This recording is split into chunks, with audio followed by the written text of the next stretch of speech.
제 결혼을 흔든 건 하룻밤도 아니었고, 손을 잡은 순간도 아니었고, 누가 봐도 선을 넘었다고 말할 만한 장면도 아니었습니다. 정말 이상하게도 제 결혼은 문자 하나로 흔들렸습니다. 고작 문자 하나. 지금 생각해도 그게 가장 무섭습니다. 눈앞에서 벌어진 일이라면 차라리 변명이라도 할 수 있었을 겁니다. 실수였다고, 잠깐 흔들린 거였다고, 다시는 안 그러면 된다고, 스스로를 속일 수도 있었겠죠. 그런데 문자는 달랐습니다. 짧고 조용하고, 아무 일도 아닌 척 지나갈 수 있으면서도 정작 보내는 순간에는 내 마음이 어디에 가 있는지 너무 선명하게 보여주는 거였으니까요. 그날 밤 저는 남편이 잠든 뒤 부엌 식탁에 혼자 앉아 휴대폰 화면만 내려다보고 있었습니다. 안방에서는 남편의 코 고는 소리가 규칙적으로 들렸고 거실 벽시계 초침은 유난히 크게 움직이고 있었어요. 제 손가락은 한참 동안 같은 문장만 쓰고 지웠습니다. 오늘 말씀 고마웠습니다. 썼다가 지우고 잘 들어가셨어요? 썼다가 또 지우고 한참 망설이다가 결국 보낸 건 아주 짧은 문장이었습니다. 오늘 해주신 말씀 오래 남네요. 그게 다였습니다. 그 문장이 휴대폰 화면에서 사라지고 전송 표시가 뜨는 순간 저는 정말 숨이 멎는 줄 알았습니다. 57살의 유부녀가 결혼 27년 차 아내가 남편이 옆방에서 자고 있는 밤에 다른 남자에게 문자를 보내고 있다는 사실, 그 사실이 제 손끝에서부터 천천히 올라와 목까지 차올랐습니다. 제가 그 남자를 처음 만난 건 동네 문화센터 문학 강의실 앞 복도였습니다. 처음부터 특별한 장면은 아니었어요. 저는 그날도 늘 그렇듯 조금 지친 얼굴로 강의실 문 옆에 붙은 안내문을 보고 있었고 그는 제 옆에 서서 강의 시간이 바뀌었는지 확인하고 있었습니다. 그냥 그 정도였죠. 그런데 강의가 끝난 뒤 제가 가방 안에서 펜을 찾다가 그만 바닥에 떨어뜨렸고 그가 먼저 주워 제게 건네며 이렇게 말했습니다. 오늘 많이 힘들어 보이시네요. 그 말이 왜 그렇게 오래 남았는지 처음엔 저도 몰랐습니다. 감동적인 말도 아니었고 유혹하는 말은 더더욱 아니었습니다. 그저 누군가 제 얼굴을 보고 제가 괜찮지 않다는 걸 알아봤다는 사실, 그것뿐이었어요. 그런데 사람은 오래 굶은 감정 앞에서는 정말 사소한 것에도 무너집니다. 저는 오래 굶어 있었습니다. 남편은 나쁜 사람이 아니었습니다. 오히려 남들이 보면 괜찮은 남편이었을 겁니다. 성실했고 생활비를 빠뜨린 적도 없었고 술 마시고 행패 부리는 사람도 아니었고 바람을 피운 적도 없었습니다. 그래서 저는 오랫동안 제가 불행하다는 생각조차 함부로 하지 못했습니다.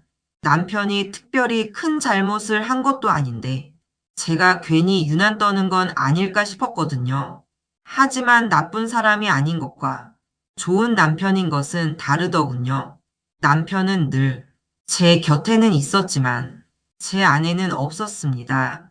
제가 머리를 잘라도 모르고 새 옷을 입어도 모르고 하루 종일 우울한 얼굴을 하고 있어도 묻지 않았습니다.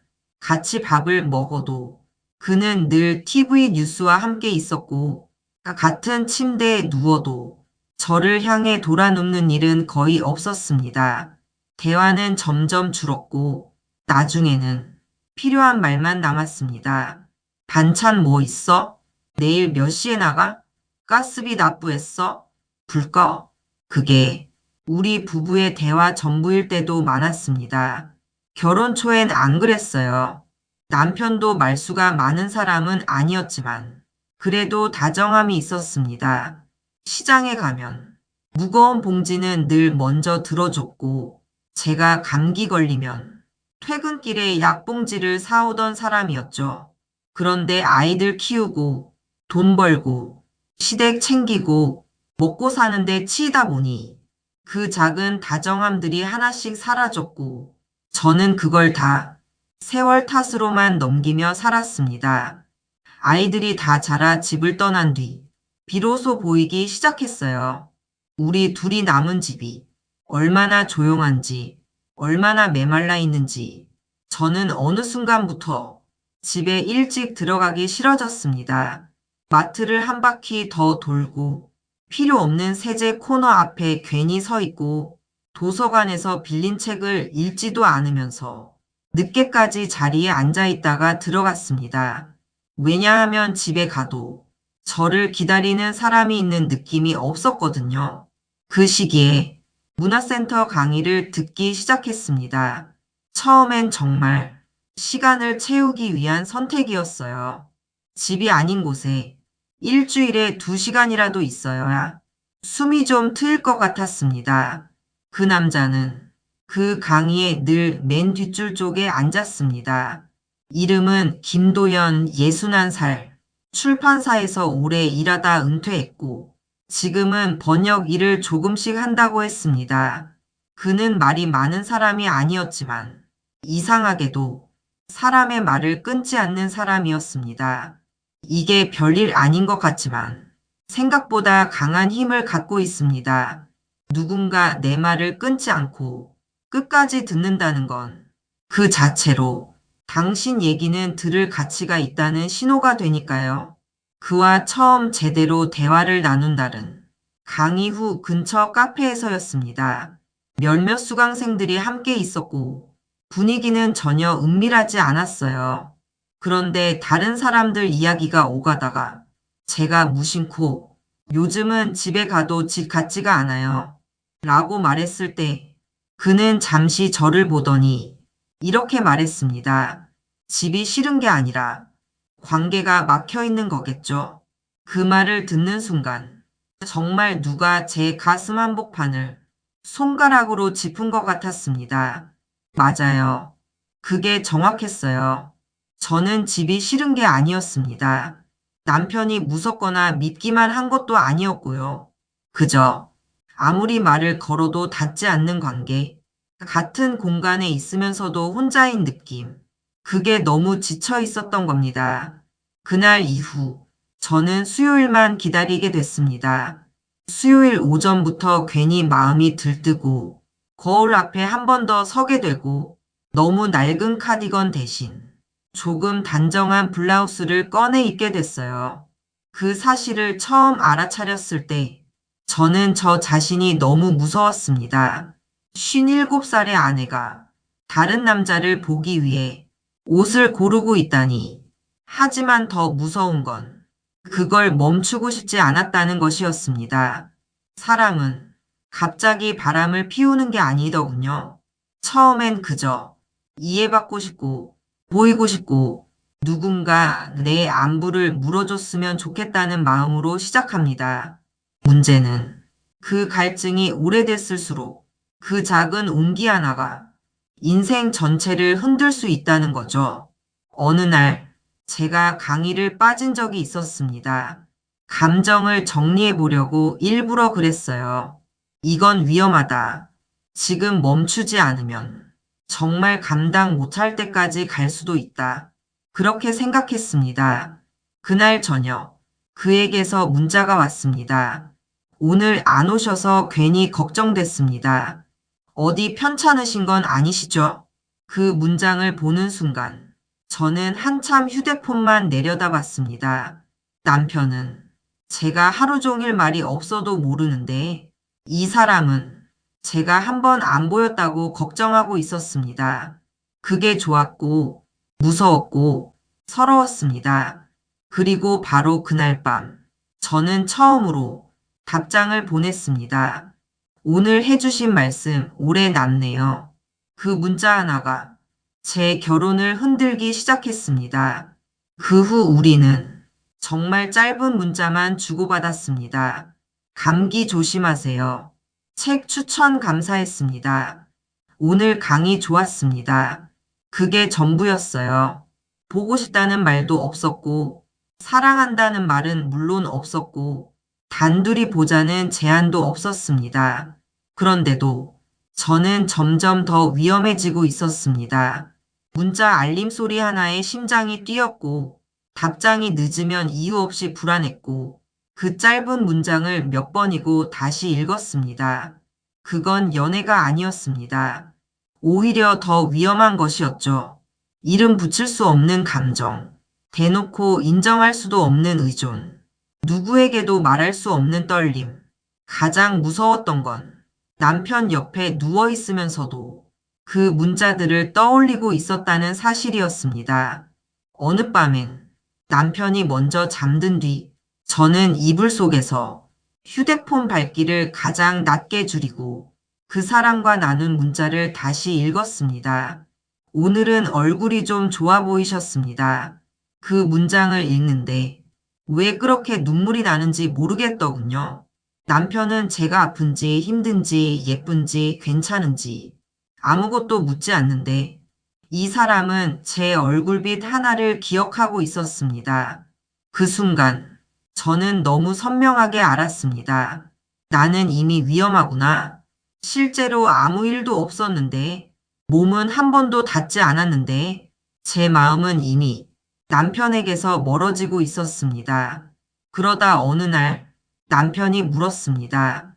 요즘 왜 이렇게 맨날 휴대폰만 봐? 그 말에 제 심장이 철렁 내려앉았습니다. 들켰다는 뜻이 아니라 그 사람이 처음으로 제 변화를 알아챘다는 사실 때문에 더 놀랐어요. 그런데 그 다음 말은 예상대로였습니다. 눈 나빠진다. 적당히 해. 그게 다였습니다. 제가 왜 그러는지, 누구와 연락하는지, 무슨 일이 있는지 궁금해서 던진 질문이 아니었던 거예요. 그 순간 저는 무너지는 동시에 웃음이 났습니다. 그래, 이 사람이랑 나는 정말 여기까지 왔구나. 저는 그날 처음으로 남편에게 묻고 싶었습니다. 내가 요즘 어떤지 정말 모르겠어? 내가 왜 이렇게 변했는지 한 번도 궁금하지 않았어? 하지만 말하지 않았습니다. 왜냐하면 이미 너무 오래 포기하고 살았으니까요. 결국 문제는 그 사람과의 문자가 아니라 남편과의 침묵이었습니다. 문자는 균열이 아니라 이미 벌어진 균열을 제가 처음으로 제대로 보게 만든 빛 같은 것이었습니다. 그렇다고 해서 제가 제 마음을 정당화하려는 건 아닙니다. 오히려 반대예요. 저는 제 자신이 너무 싫었습니다. 누구보다 가정을 지키며 살아온 사람이라고 생각했는데 정작 제 마음은 가장 먼저 밖으로 걸어나가고 있었으니까요. 한 번은 문자를 보내고 바로 휴대폰을 끄고 욕실에 들어가 찬물로 세수를 했습니다. 거울을 보는데 정말 낯선 여자가 서 있더군요. 오래된 아내도 엄마도 며느리도 아닌 누군가를 기다리는 여자 얼굴이었습니다. 그걸 보는 순간 저는 너무 부끄러워졌습니다. 그리고 동시에 너무 슬펐습니다. 내가 이렇게 된 이유가 그 남자가 특별해서만은 아니라는 걸 너무 잘 알고 있었으니까요. 그 무렵 남편과 저는 거의 말을 하지 않았습니다. 같이 밥을 먹어도 TV 소리만 있었고 잠들기 전에도 각자 휴대폰만 보다가 등을 돌리고 누웠어요. 그러다 결국 제가 먼저 말했습니다. 우리 이렇게 살아도 돼? 남편은 황당한 얼굴로 저를 봤습니다. 갑자기 왜 그래? 저는 그때 참았던 말을 쏟아냈습니다. 내가 얼마나 외로운지, 당신 옆에서 얼마나 없는 사람처럼 살았는지, 내가 말을 걸어도 늘 벽에 대고 말하는 기분이었다는 걸요. 남편은 처음엔 짜증을 냈습니다. 또 시작이네. 이 나이에 무슨 감정 타령이야. 다들 그렇게 사는 거지. 그 말에 저는 정말 처음으로 남편에게 똑바로 말했습니다. 다들 그렇게 살아도 나는 이제 못 살겠어. 그리고 저는 끝내 꺼내지 말아야 할 말까지 꺼내고 말았습니다. 나 다른 사람한테 흔들리고 있어. 그 순간 남편 표정이 굳었습니다. 무슨 말이야? 저는 떨리는 목소리로 대답했습니다. 당신이 나를 안 보던 시간 동안 누군가는 나를 봤다는 뜻이야. 그날 밤 남편은 거실에서 잤고 저는 방에서 혼자 울었습니다. 이상하게도 고백하고 나니 후련하기보다 더 슬펐습니다. 왜냐하면 그 순간 저는 확실히 알았거든요. 제 결혼은 그날 무너진 게 아니었습니다. 이미 오래전부터 속이 비어 있었고 그 문자 하나가 그걸 드러냈을 뿐이었습니다. 그 후 남편은 조금 달라지려 애썼습니다. 먼저 말을 걸고 같이 장을 보자고 하고 밥 먹으러 가자고도 했습니다. 하지만 저는 이상하게 그게 더 서글펐습니다. 왜냐하면 제가 다른 사람에게 흔들리고 있다는 걸 알게 된 뒤에야 시작된 관심은 사랑이라기보다 위기수수처럼 느껴졌거든요. 그리고 저는 그 사람과의 문자를 끊기로 했습니다. 더 이어가면 정말 스스로를 미워하게 될 것 같았어요. 마지막으로 보낸 문자는 아주 짧았습니다. 이제는 제가 제 마음을 정리해야 할 것 같습니다. 그동안 감사합니다. 한참 뒤 답장이 왔습니다. 저도 같은 생각이었습니다.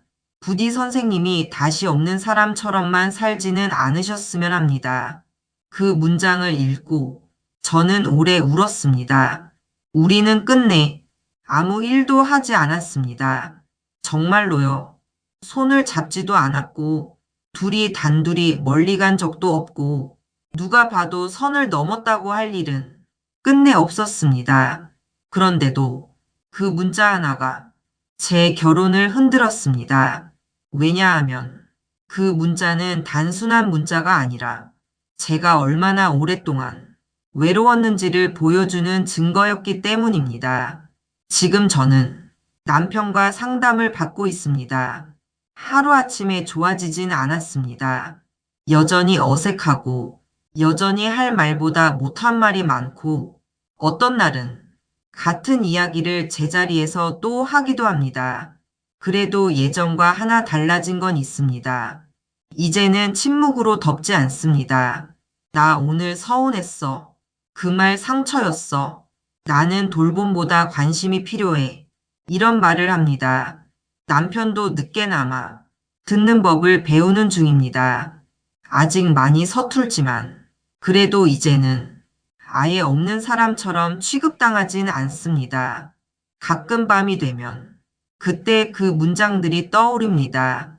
오늘 많이 힘들어 보이시네요. 괜찮은 사람은 그런 얼굴을 잘 안 하시더라고요. 아마 저는 그 말을 오래 잊지 못할 겁니다. 왜냐하면 그 말 안에 제가 왜 무너졌는지, 왜 흔들렸는지, 왜 결국 돌아와야 했는지가 전부 들어있으니까요. 그 문자 하나가 제 결혼을 흔들었습니다. 하지만 이제는 압니다. 정말 흔들린 건 문자 그 자체가 아니라 그 문자가 오기 전까지 제가 얼마나 오래 제 외로움을 없는 척하며 살아왔는가 하는 사실이었다는 걸요. 저는 아직 완전히 새 사람이 된 건 아닙니다. 그저 예전처럼은 못 사는 사람이 됐습니다. 누구의 아내로만 남지 않고 최소한 제 감정이 죽어가는 걸 모른 척하지는 않으려는 사람. 그게 그 문자 하나가 제 삶에 남긴 가장 큰 흔적이었습니다.